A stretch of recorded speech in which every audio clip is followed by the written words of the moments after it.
Welcome to another episode of A Gift from Adversity. My name is Juri Love. I'm your host. This show is called A Gift from Adversity based on my book that I published in 2020. It's called A Gift from Adversity. And subtitle is Overcoming Sexual Abuse, Domestic Violence, Bullying, and Homelessness. The reason why I started this show is after I published my book, I had a lot of people reached out to me and told me that they are also victim of sexual abuse, homelessness, and I wanted to create a safe platform where we can specifically talk about adversity and how people overcome the adversities, some tools, tangible methods that people use, and also a gift that comes from adversity. Today, we have a wonderful guest. His name is David Torres Jr., and he is one of my actor friends that I met on the set, and he's been so kind to me. And I saw his post on Facebook, which he will talk about. And I reached out to see if he feels comfortable and then brave to share it with us. So I'm very grateful that David came to A Gift from Adversity tonight. David, thank you so much for being here tonight. Oh, you're very welcome. Thank you for having me. It's going to be fun. Absolutely. So can you please tell our audience your name and what you do? My name is David Torres Jr. I am an actor and also a writer. So what kind of acting and writing are you doing? Writing, mainly horror and more drama. Like I wrote and created a show in cooperation with my good friend Bruce Sosha, and we created this television show called The Tremont that we're still trying to get the pilot made on that.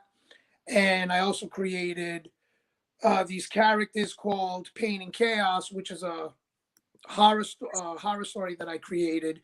And we actually stopped filming the first one next month, and it's going to be a three-part series. So the characters will follow the course over three films till we get to the final conclusion of their story. So when did you get into acting? Acting, it's actually a funny story. My wife got this flyer when Jungle Land came to the New Bedford Fall River area, Massachusetts in 2018. And I had long, long hair at the time. My wife's like, you should cut your hair, go down there, bring a picture, and you never know what can happen. And I'm like, I don't want to do that. I'm letting my hair grow for 6 months. I love my hair. I don't want to cut my hair. But for a couple of days, she kept asking me. And then I was like, you know what? Fine. You can cut my hair. I'll go. And I ended up going. I didn't hear anything for about a month. And then the casting director, Billy Dowd, called me, and I got a pretty cool role in that. And speaking of that, that's how I ended up meeting Bruce Sosha. And since then, we've been tight ever since. But that's how I initially got into it. And now I just been working steadily doing acting, and it's a blessing because it's something I wanted no part of. And then it ended up being something that I feel like is my path. What were you doing before you got into acting? Um, Working at Target, like the retail store, working there, stocking shelves. Well, that's a big jump from the target to being on the camera and writing the stories. Yeah, it's a huge jump. Actually, Bruce is the one who encouraged me to write. I told him I had this idea about the Tremont, and he's like, you need to put it to pen to paper. And within a month, I ended up writing 8 episodes. And then I also wrote a 120-page version of a full feature length, depending on which way we end up going with it. And then that's how my idea for Pain and Chaos ended up. I wrote the Tremont, and then I'm like, I got a good idea for these horror characters. They're different. I don't think anybody's ever seen the characters like this. So I think when people finally see Pain and Chaos, I think they'll appreciate the creativity of something new. I don't think it's been seen before. Well, David, thank you so much for sharing that. And then if people are watching live, feel free to type a comment and ask some questions for David while we are doing the interview as well. So now let's jump into our main topic of a gift from adversity and adversity part. So Yep. what was your worst adversity that you went through in your life? July 24th, 2015, I got rushed to the hospital.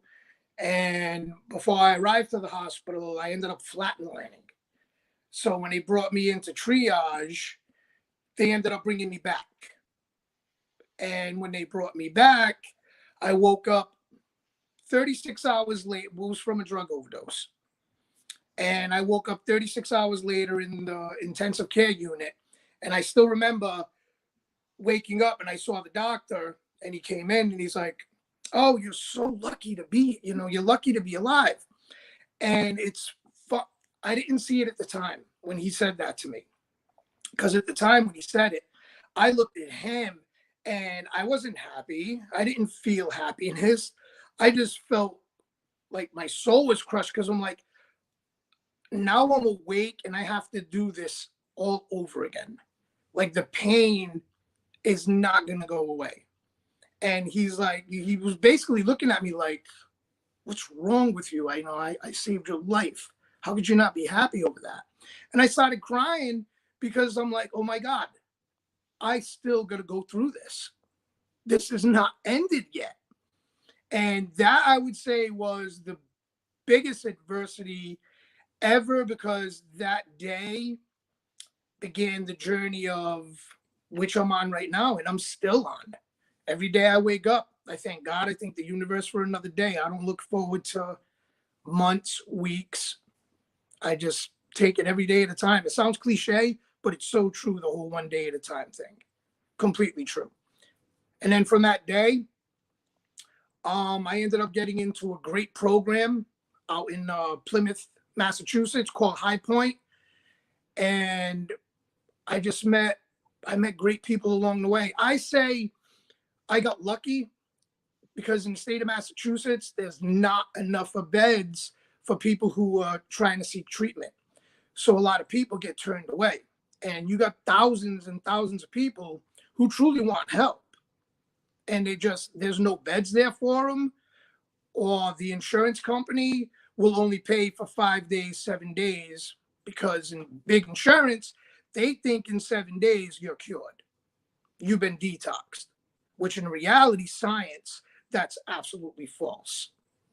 100%. So I consider myself very lucky. I put in hard work every day to maintain my sobriety and stay sober.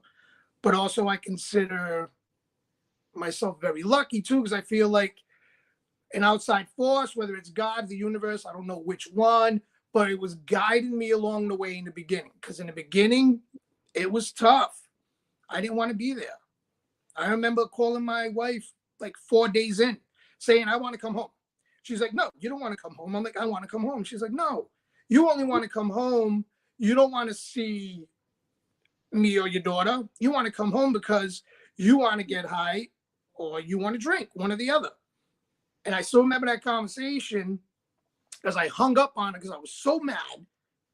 But it took me like another day or two to finally realize I wasn't mad at her. I was mad at myself because she was telling the truth. She was 100% right. I was just choosing not to see it. I was looking to put the blame on somebody else and not myself. So I believe that was one of the days where I started putting the pieces together little by little. That jigsaw puzzle, just one piece was dropping a little bit at the time. And I always say this now. I was saying this to her the other day, and I say this to her on occasion. The day I left the hospital to go seek treatment, she walked over to me and she kissed me on my forehead, and she looked me like it felt like dead in my soul. And her exact words to me were, "You need to find my David. I know he's in there. You need to go in there and find him. And them words resonate with me. I think as long as I'm alive, I will always hold that. Because she knew the person I am today, this version of myself was there. And she knew I was there. I just had to dig down deep, like go to the bowels of hell to find him. And I'm extremely grateful every day that I was lucky enough to go and find this version of myself, the person I love, the person I look at in the mirror every day and I'm like proud of. The person before that, not so much. Wow. Well, thank you so much for sharing that, David. I truly appreciate you sharing that. Not so many people are brave enough to analyze and then say. And you said 6 years and then 6 months. How long have you been sober? 6 years, 6 months. July 24th of this year will make 7 years. Wow. So yeah, when I saw that on Facebook post, I thought it was really brave of you to share. And I know a lot of people uh, appreciated the information. Yeah, Now, because I think a mhm, lot of people just, there's a huge stigma with it. People with addiction issues, or whether it's opiates, like Valium, benzodiazepams, and alcohol. I mean, people just, they look down on you. And it's like, even people close to you, it's like when you're a mess, they're comfortable with you because they feel like, all right, he's a mess. My life's okay because he's way worse off than I am. And it's like there's no need for that. I mean, people who have addiction issues, you don't know their story. You don't know why that happened. Just because you see someone and right away people want to assume and just call them junkies. I mean, we don't know the backstory to why that could have happened. It could have been a doctor. They could have had an injury, and the doctor could have set them out on Oxycontins. And everybody knows the story of what them painkillers did to the planet. But people don't want to choose to see that. They want to see the aftermath of what pills like that can cause. I just feel people should be more open and not be afraid. Because I'd say my first year or two in recovery, I don't want to talk to anybody about it because part of me was ashamed to own up to that part of my life. But I learned through the process, the more I'm open with it, the more I talk about it, I'm being 100% honest and I'm not lying. So if I'm going to tell, that's why when we spoke and you were like, you want to tell your story, I told you, you can ask me anything because you got to be 100% truthful with it. That's why I was like, whatever you want to ask me, I'm completely game with. I truly appreciate that. So, David, go back to your story. How did the addiction start? Drinking, I mean, just like I think a lot of people do at the young age, 18, 19. But drinking wasn't really a big problem. I would say till I got into like my mid 20s is when, I mean, I didn't notice it was. I notice it now that I'm much older. And I ended up getting extreme panic attacks. Mm. And at the time, I didn't know what it was. I thought I was having a heart attack. I was like 24 years old. And I went and see my doctor, and he's like, you're having panic attacks. So my doctor prescribed me Ativan, which is like a Valium or a Xanax. So for about 20 years, I was taking the Ativan. So you got a mixture of the Ativan, then you got a mixture of alcohol, and I like to say I have an addictive personality. So one beer was never enough, 6 wasn't enough, 12 wasn't enough. And if the prescription bottle said take 4 a day, I was going to take 8 a day. It wasn't going to be that way. So that's when I was probably addicted to the Ativan for probably 20 years. Like when I first when I first left to go to detox, I was having seizures, mainly because of the Ativan, the benzos. There's only two things. I mean, you may feel like you're dying from opiate withdrawal, but physically it won't kill you. Alcohol and benzos will kill you. So when I first got there, I was having seizures because of the amount of benzos I was taking, the amount of Ativan I was taking. So for like the first 3 nights, I was just constantly having seizures. Then they medicated me to the point where the seizures weren't there anymore. Wow. But it started with alcohol, and then I got on the Ativan for my anxiety. I abused that. And then I ended up tearing my rotator cuff in my bicep in my left arm, and I was prescribed OxyContin 80 milligrams. So once I was prescribed that, I just feel like I call it a cool light and a hot light. I feel like once I was prescribed the OC80s, that ramped up the cool light in my head, and I was off and running as far as when it came to the opiates from that point. Because it's a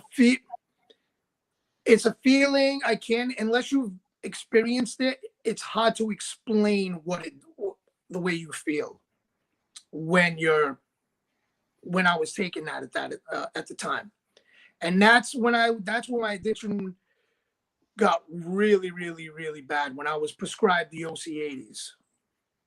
That's when it got real, real bad. What did doctors say to you? They tried weaning me off. They'd wean me off on other opiates to get me better, so I wouldn't be sick. But I was on the 80s for I can't even remember how long now, but it was a long time I was taking them. So no matter what they were trying to taper me off with, I was just violently ill all the time. And it got to the point where it's like, this isn't going to work. Like I said, you feel like you're dying. You won't, but you feel like you are. So you find other ways to satisfy the habit, so you're not sick. It gets to the point where towards the end, I wasn't taking them anymore, even to get that initial feeling I had.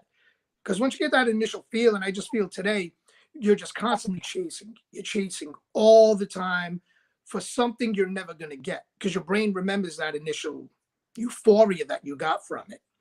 And then it just becomes to the point where you're taking them just to function, just to be a normal human, not to feel any other way, but just to feel like you're okay in your own skin.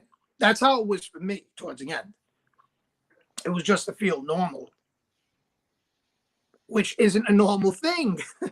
But in your mind, that's what you say. You got to do this. If you don't do this, you're going to get sick, and we don't want to be sick. So then you find ways to get it so you're not sick. And I did that for a while. And then my body just started shutting down. And that's what ended up happening to me on July 24th, 2015. My body shut down, and then my heart stopped. So, and when they brought me back, like I said, I wasn't, it's sad to say, but I wasn't happy. I wasn't happy because I was like, oh God, I got to go through this again. It's like, this doesn't not want to end. So I didn't realize there was a reason for bringing me back at that moment. But today I know 100% there was definitely a reason why. And I feel like every day with what I'm trying to achieve with my acting and writing I feel like that's the reason why, for some reason, I was chose to come back. I truly believe that. I was meant to do something, and this is what I think it is. And I would just love to be an advocate for people in recovery. I feel more and more people need to talk about it and not, be ashamed of it. I'm not ashamed of it one bit. If anybody asks me, I'm going to be truthful, and I'm going to be honest, and I'll tell you my story. I have no issues with that. And I went through great programs, Plymouth High Point was a great program.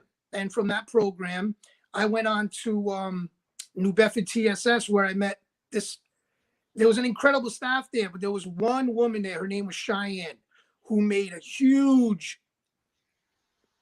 impression on my life. Until this day, almost 7 years later, I would tell her that if I see her today.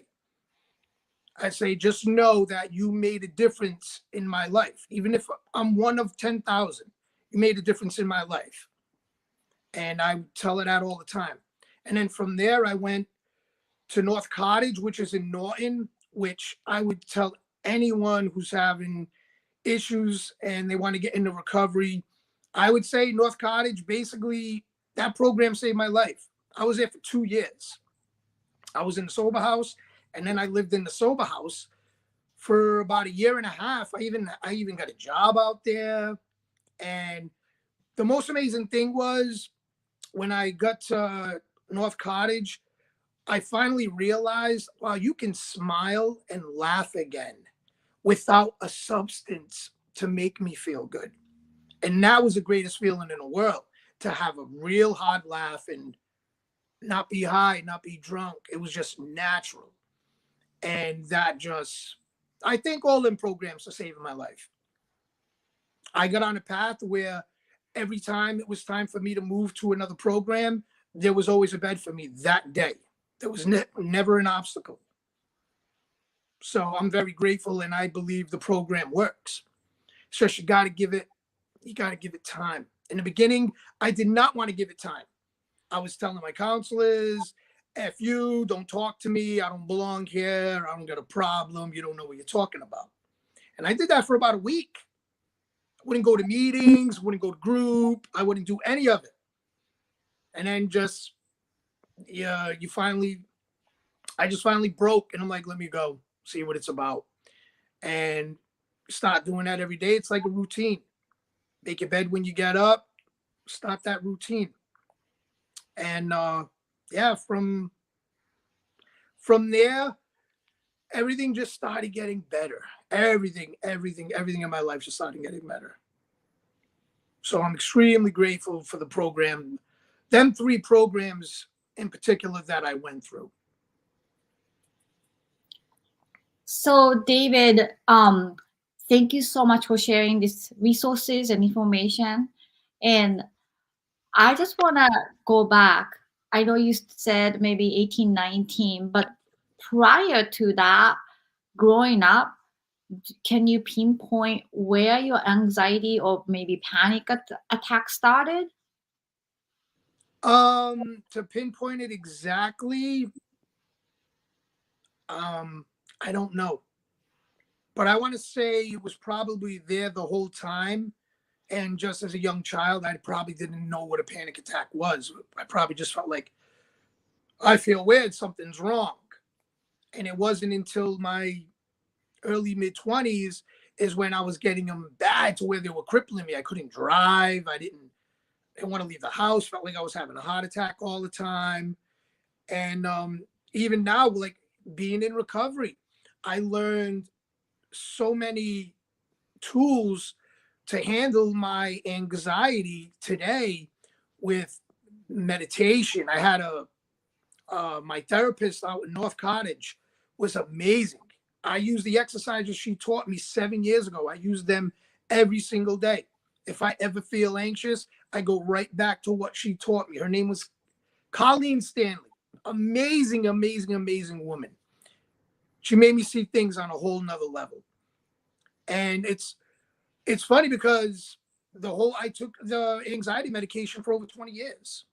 I never thought I'd be able to control my anxiety just by what she taught me as far as meditating and breathing and calming yourself. And I've been doing it now for over 7 years.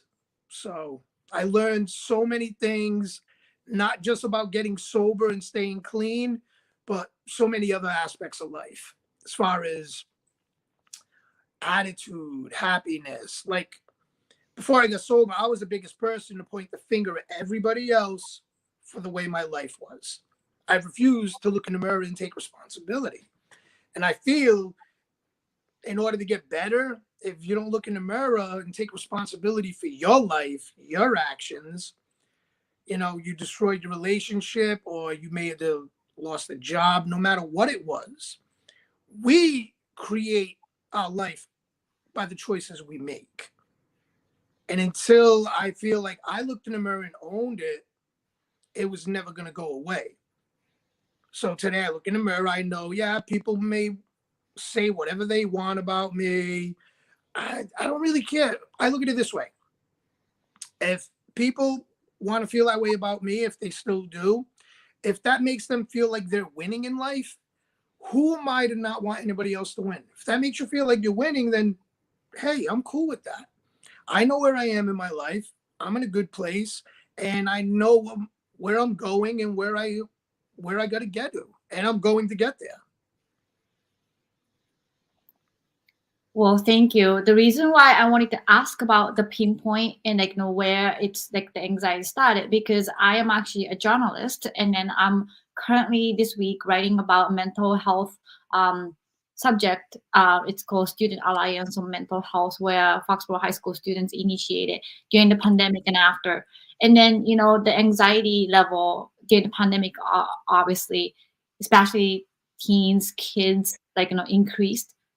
And that's kind of the reason why I ask if there's any abuse, if there's any like subconscious thing or bullying that maybe you have experienced that led to this panic attack and then the addictions and stuff. No, as far as like pinpointing it on one thing, no, nothing I can remember. I mean, I had a good childhood.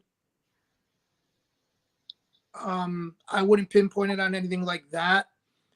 As far as like why once I started drinking and then once I started taking the Ativan and the opiates, I don't know.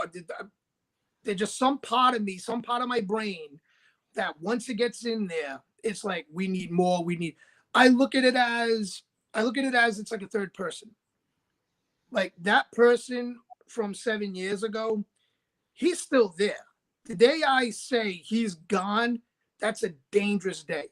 I always got to be on my toes and I always got to be aware he is always, always there. He's in the back. He's just waiting. He wants that. He wants you to open that door. That's why every day you wake up, I've said before, it sounds cliche, but it really is one day at a time. You can't think about too far in the future, but I truly look at it as it's like a third person. Like I told you, my wife said to me before I left, she's like, this is not my David. I'm looking at you right now. I don't know who this is. And she's like, I know he's there. You got to go and find him. And, I went through hell to find him. And I'm very grateful that I was lucky enough to bring this person back. The loving, caring, I just want everybody. There's so much anger in the world. If people were just more kind and just like no drama, I don't want it. I just want to be happy. And today I've never been happier in my entire existence. I love life. I love my family. And I love what I do. I don't think there's anything better in the world than that. So just to let audience know, David and I met on a movie set, and then we were doing the background work. Now, I had no idea that you had this history, and my impression of you was what a lovely, supportive person, because we were talking, and then you were really encouraging me to pursue my dreams, and then when I told that I failed the real estate license test, you said, "Hey." I remember that, and I kept telling you, you got to go again. It don't matter. You got to keep going until you get it. Yes, I know. So I felt like very supportive from you, although we just met on that day. Yeah, and that was the first time we ever met each other. Yeah, but I had no idea of this history. So what I'm saying is that, the way that you present yourself today, that the part of you that you love and are proud, that it really shows. Thank you. I appreciate that. Absolutely. No idea. But now, I want to shift the question quickly Yeah. to um, I know you mentioned about meditation techniques, but what do you think the best technique for people who are really struggling to get over the addiction? Um, some tangible tools that you use that you can recommend to other people, That I use today. or that you have used that you can recommend other people who may be struggling with this issue. Um, as far as like struggling with the issue, um,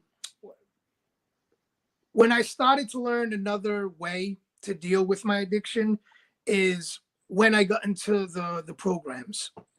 Because I had when before that happened to me on the 24th, before I got rushed to the hospital, I had no idea how to deal with it.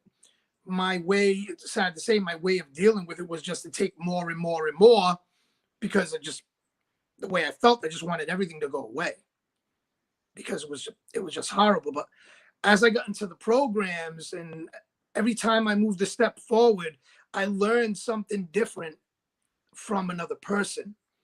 Or like when I first got to Plymouth, and I was the guy who sat in the back of the room. I didn't want to hear. I didn't want to listen to what anybody had to say. But then you hear people come in, and these are some of the people were like 90 days sober, but you could see some of them. You could see the joy. And even though I was in the back of the room, I'm looking at them and I'm like, I want that. I want that back.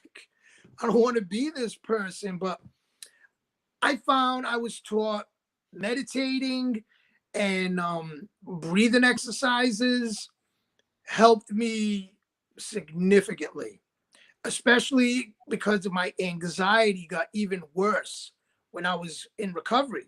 I can't take anything for it. So it was learning how to control it. And I was showed how to control it with breathing, literally kind of sitting there, turn the lights off, close your eyes, get into your brain. And I know it may sound a little off right now, but the more I did it, the more I started to gain control of my anxiety. And today I have a much easier time. Like if I feel it coming, I know right away where to go, what I got to do. And within 10 minutes, I can bring myself back to where I was without medication. That is just so incredible to me because just to let our audience know that I suffer from child sex abuse that happened between age 8 to 13 from my father in Japan. And then when I told my mom, she didn't believe, so I tried to kill myself at 15, and I got homeless when I was 18 because I got kicked out because people didn't know about mental health, PTSD, sexual abuse, these kind of things in 80s in Japan. So I was never treated. So had I known those kind of techniques and get out of it in like 10 minutes or so, then my life would have been so different because I'm 45 now.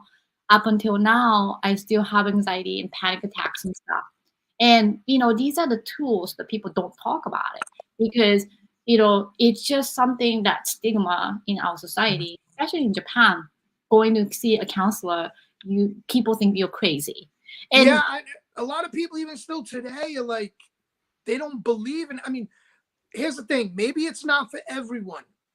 But I know once I got to North Cottage, like I mentioned, that woman, Colleen Stanley, she was my therapist almost the whole 6 months that I lived in that one certain house. And the things that I was able to get off my chest and have her tell me it's okay and this is what you got to do. And she would promise me all the time. I know it feels like it's not working right now, but you have nowhere to go. You got nowhere to be. Practice every day, practice. Write in your journal.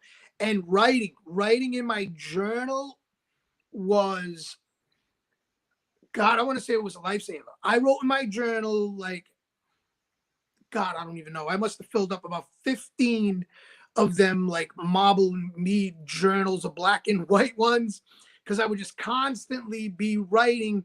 And the initial idea I had for the horror characters I created, Pain and Chaos, came from my journals, bits and pieces of the stories I was writing. And I put it together and I'm like, this is where that was coming from. So, but yeah, I would encourage writing. I wrote in my journal every day. I had that thing with me all the time. Whenever I had something on my mind, I'd write it down. If I had a feeling, I would write it down, especially if I was angry or upset. I'd write it down instead of lashing out, because lashing out is not going to make anything better. That's old behavior that will take me back to a bad place. So she taught me tools to work that energy out in different ways, healthy ways, ways that would be productive and not negative. And but yeah, writing in my journal. And I would just write. I would write about the way I was feeling. Like if one of the counselors would bother me that day, I'd write it down. He's such and such a prick. Want to tell me I didn't make my bed right. But that's stuff I would write down because I couldn't say it to him, because you talk to people like that, they'll kick you out of the program. But that's stuff I would write in my journal because I couldn't say it out loud. But it's the same thing as saying it out loud. You still got it off your chest. It was just you put it on paper instead of verbally saying it. Well, there's a person here, Anthony Fitzmaurice. Yeah, Fitz. I met him at Plymouth High Point. He's one of the first people I met walking out the door. And he's like he's like 6'3", probably 240. He was bald, covered in tattoos, and I walked out the door into the courtyard and I looked at him and I'm like, oh God, this is gonna be a lot of fun. And then sure enough, he walked over to me and he ended up being the nicest person you could ever imagine. So and we're still friends till today, 7 years later. And I met him in Detox together. That's where we met each other. So Anthony commented, failure is our biggest success. Thank you. And also he commented, fear false, evidence appearing real. Yep. Yes. Fitzy is deep. Like what I'm talking about, like with the meditation, and Fitz is the same way. Like he learned the same type of process that I did. He follows that same thinking. And he's into like real, way more than I am, like philosophical stuff like that. And he can go down a rabbit hole with that. But same thing with him. He's been sober as long as I have. So it just shows the program works. You know, it doesn't work overnight. In the beginning, I'm not going to lie. It sucked. It was horrible in the beginning. But today I see now you got to go through that horrible part in order to come out the other side in the sunshine. You got to get through the darkness in order to appear again and see everything in color and go, wow, I'm here. I'm back. I'm who I was. But yeah, it's funny. There's some people I met in Plymouth, in New Bedford, like I mentioned, girl Cheyenne. I still talk to her 7 years later. And I was actually talking to her earlier today because I told her I was going to mention her on your program. And I was like, I just want you to know, you know, you had a huge impact on my life, and I'll forever be grateful for that. Because when I got to New Bedford, Fitz got there before me. He was moved there a week before me, and then I came after him. So all I knew was Fitz when I got to the new program. But then I met Cheyenne, and she just made it so much easier. She was the most loving, caring person you could ever meet. She didn't look at you as you're a drug addict or an alcoholic. She looked at me as, hey, it's all right, man. We'll get through this. It's not a big deal. And I'll always remember her for that. What's the program's name in New Bedford again? It's called it's High Point runs it, but it's called Newbedford TSS. Beffy? No, New Bedford. Yep. TSS. TSS. Got it. Okay, I'm just typing it for our audience for the resource. Yep. I started off at Plymouth High Point, and then they sent me to New Bedford TSS. And then from New Bedford, I went to North Cottage out in Norton. Yes. And Yeah, Got it. I was very lucky. So I really appreciate you talking. And then Cheyenne, shout out to you for being there for a lot of people, including David. And then I just want to share a little bit from my book, A Gift from Adversity. So I ran a nonprofit for 12 years, teaching music to juvenile offenders in Department of Youth Services. So DYS clients who usually came through a big trauma and then categorized as criminals. I always told my volunteer teachers who go in and teach them that if you have that expectation of them as a criminal, they will never learn, they will never thrive. No, But as an educator or mentor, it's important for you to have a perspective that they are rock stars, they are superstars, they thrive. And then your language changes, and then your education perspective, everything changes. And so it's really on us how we could change somebody, and we have made impact. I'm still so proud of the program that I started. It's called Genuine Voices. And then I'm still in touch with some of the youth that we taught in the detention program when they were locked up, but now they're thriving in their lives. And we believed in them, and we truly told them that you can do anything you want in your life. This is yeah, just part of the path. But it only takes maybe one person, or like even like somebody in the program, or anybody can believe in you and your potential, and that can make a huge, huge difference. And I've seen that firsthand. no, And you're 100% correct. Like yes, I said, when I mentioned the people I talked about today, they didn't look at me as this screw up, this person that was a mess. They looked at me, they were loving and caring and never asked me. They knew why I was there. So never asked me, just, hey, this is what we're gonna do. We're gonna make this work. And I feel like when people treat you that way in the beginning, in the early stages, for me personally, I'm not speaking for everyone, it just made me feel better. It made me feel welcome. It made me feel like, all right, this is okay. And this can get better. And, I'm very grateful going on 7 years. If you would have told me that day in the hospital when that doctor came in my room and would have said, 7 years from now, you're going to be very surprised, I would have looked at him, swore up and down, and said, I'm lucky if I get a week. And that was the honest to God truth, the way I felt at the time. I didn't think I'd get a week, never mind a month, never mind 90 days. So to have 7 years now, I'm extremely proud of it. And hopefully another 50 years. yes, That's absolutely. the goal. So the last part of my question is a gift that came from adversity. How would you say a gift that you learned or came out from this adversity? The gift I feel that came from this absolutely was, I feel like I was brought back. I truly believe it was for a purpose. Other than that, why not just die? But for some reason, that's what I believe. I believe I didn't die because I truly believe the path I'm on right now, with the acting and the writing and being so creative with the writing and the encouragement I get from others around me, especially people like Bruce, who I mentioned I met on Jungle Land. I mean, he played a huge part as far as in my acting and my writing. But he's the one who's constantly been my biggest cheerleader. And we speak every day. And I tell him all the time, like, I don't know if I'll ever be able to repay him for everything he's taught me along the way.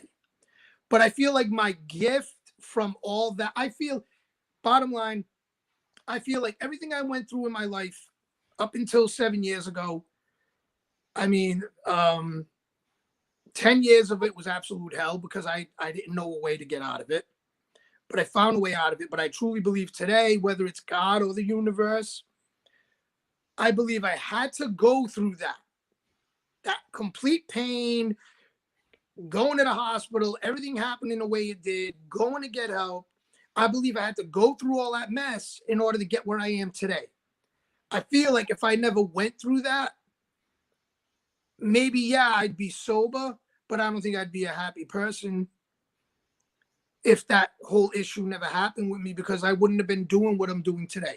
I believe what happened that day on July 24th, 2015, led me to where I am. I believe that was my purpose. And I truly believe that was the gift. The gift was being able to live the life I live today. Sober, getting to act as much as I've been doing lately, and having the ability to write whenever I want and not have difficulty coming up with something. That is the gift. And more than anything else, the gift, more than anything, is alive. Being able to see my daughter, being her freshman year in college, seeing her graduate from high school last summer. Them, to me, are the two biggest gifts in the world. And, like my daughter told me this summer, she's like, you know what? I got to tell you, Dad, I'm extremely proud of you. And she's open about me. She has no issues telling her friends.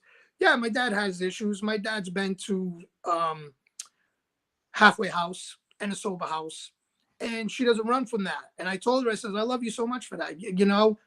I don't want you to have to feel the way. She says, no, why am I going to lie? It is who you is. She says, look at you now. Look at what you're doing. So that means the world to me that my daughter accepts me. And that's all I care about. That literally is all. Everything else to me is white noise. I shut it all out. And that's it. I know the path I'm on, and I know where I got to get, and I'm definitely going to get there. I truly appreciate everything you said today on this show, A Gift from Adversity. This has been my manifestation, my goal, ever since I published my book. And a story like this, I know it would empower a lot of people.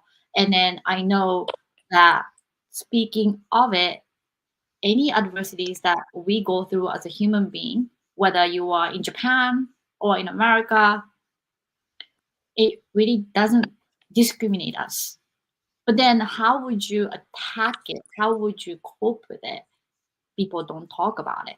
And that's No, why I wanted to create this platform. and it's a wonderful platform. That's why when you reached out to me, you were like, would you be willing and be open to talk? I'm like, absolutely. I have no issue talking about it. If someone else can get something from it, even one person, and it can make them think like, hey, that guy was a huge screw up. Look what he's doing with his life. Then that's all that matters. I just want people to know it doesn't matter what age you are, young, old. If you give recovery the chance, give it time, don't be in a rush, it will work. It absolutely will work. I'm living proof of it. And I know a couple of people who I went through the program with, who, like I said, still talk to today, like Fitz. And a friend of mine who I was in North Cottage with, he was there with me. He's actually one of the executives running the program now. So it just shows, just be patient. And more than anything else, if anybody's having a hard time, you got to cut yourself a break. You are not the worst person in the world. You are not a bad person. Cut yourself a break. You deserve it. Give yourself a chance. More than anything, give yourself a chance, because you might be surprised what comes out the other side. That's fact. That's very powerful. So Anthony, again, committed, the truth shall set you free. Be open and vulnerable. Our recovery from trauma is someone else's blueprint to freedom. Yeah, see? He's very brilliant. Great man, too. Great, great man. I'm very grateful I got to meet him. I believe I was supposed to, I believe there was a reason Anthony Fitz came into my life. I believe there was a purpose for that, because I didn't know anybody when I got to Plymouth. He was the first person I met, and then I ended up hanging around with him for 2 months. And he made the whole time I was there comfortable. And then when I got to New Bedford, I met Cheyenne. Same thing. I believe she came into my life at that point because she was supposed to. I truly believe it was an accident. I met her at that time because I was supposed to meet her at that time. Just like when I got to North Cottage, I met my therapist there, Colleen, because I was meant to meet her at that time in my life. Not in my 20s, but I was meant to meet her when I was 42 years old. And I believe each one of them served a purpose in where I am today. And without them, I don't know if I am here, because they were all part of pieces of the puzzle. And I feel I need them in order to be doing what I'm doing now, because they all play a part in it, in my opinion, each and every one of them. It sounds like a movie, the end of the movie story. That it sounds like. I just want to, it's true, because I didn't do it alone. If I didn't have Fitz there with me in Plymouth, I don't know if I have a good time. I don't know if I stop laughing again without, a substance to make me want to feel good. And then when I moved to New Bedford, Fitz was already there a week before me, so it made that transition to New Bedford even easier for me. And then I met Cheyenne the day I walked into New Bedford. She was behind the desk, and she was like, the biggest smile I ever saw at that time. And it just made me feel good seeing someone like that, because there was no judgment. You could see it in her energy, her eyes. There was no judgment. It was, hey, welcome. This is the room. This is the bathroom. This is where you go outside. And I just feel like each and every one of them had a significant play in my recovery moving forward. And I believe they came into my life for a reason, or I still wouldn't even be in contact with them like I am. So I know we are wrapping the program, but what is your dream or goal at this point of your life? Dream and goal. My dream and goal is, well, my main dream is to be there when I see my daughter get her master's degree. That's probably going to be the greatest day in my life, seeing her get her degree. And my goal is basically, I want to be able to get up every morning, write, go on auditions, and act, and do that for the rest of my life. That is the goal. I want to get up, write something if it's on my mind, go to an audition, and go do acting work whenever I need to do it. And if I can do that, I don't want to be famous. For me, it's not about fame. For me, it's about leaving something behind to be remembered by. 40 years from now, I want my daughter to go, wow, my dad was a mess up until he was 42. But look what he ended up doing with the last quarter of his life. If fame came with it, so be it. But it's not about that. It's about getting up, making a cup of coffee. All right, what do I got today? Oh, I got an audition at 9. Okay, I'll do that. What do I got later? Oh, you're filming this at 5. Oh, okay, I'll do that. That is the end game for me, to live my life doing them 3 things. That's awesome. You know what? I have to say, I know you said you really don't care about fame, but you may win Oscar one day, and you might have to start practicing your Oscar winning 30-second for music. Yeah, wouldn't that be amazing, right? I believe in you, and I have a faith in you. And then because thank you, I appreciate it. Absolutely, because I talk to our actor circle friends, and then everybody speaks so highly of your acting skill. And I truly believe in you, because as me, as a survivor as well, we actually have this weird tool that just like having a panic attack. Yeah.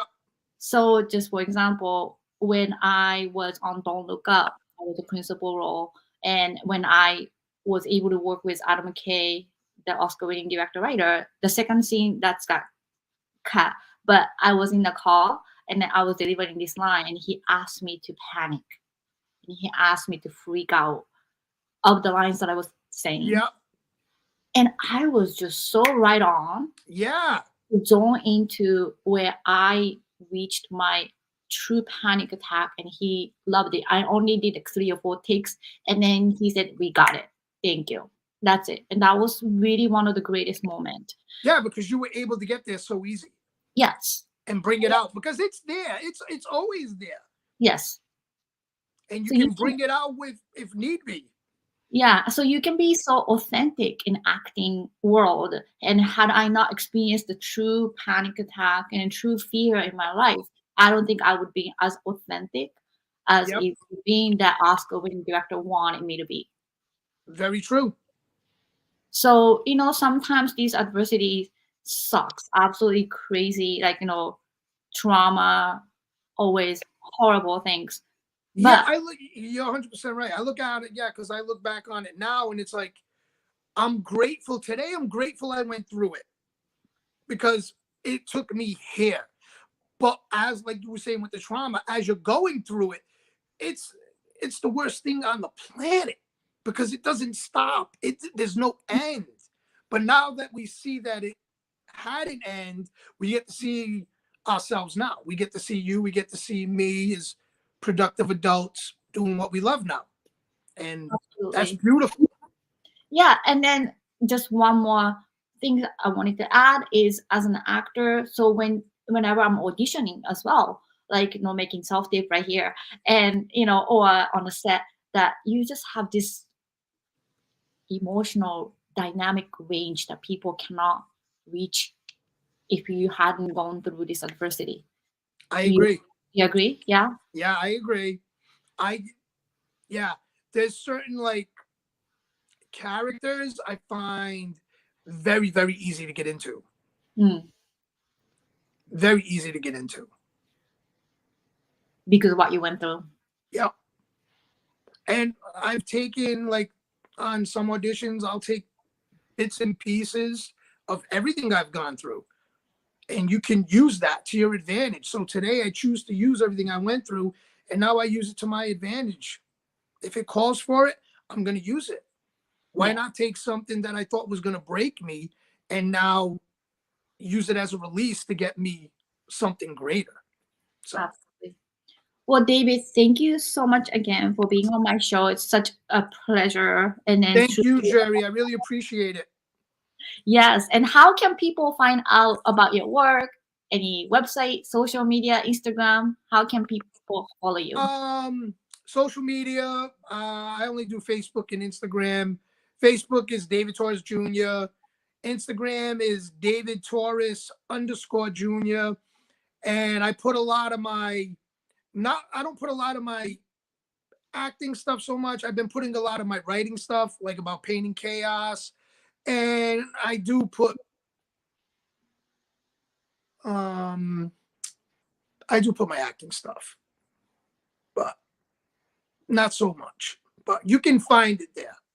Especially like my violent roles that I play, because them is so much fun for me. And people who meet me on set, they're like, "Man, I can't believe you're this person and you play this person." I'm like, "But that's what makes it so much fun." That I get to be the crazy, the bad guy, the psychopath. I'm like, I don't mind. I'm like, I have so much fun doing that. Because then off camera, I'm quiet and I'll go outside. They're like, "Hey man, what's up?"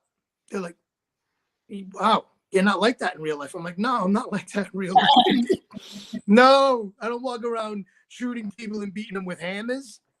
That's my character does that. Oh my gosh. What a riot, right? Acting Yep. is fun. Well, thank you again, David, for spending your night with us. And thank you, our audience, for listening to another episode of A Gift from Adversity. And I have some guests coming up. One of my friends, Darren Reynolds, who's coming from Japan Oh, on nice. February 6th, and he's going to talk about his depression.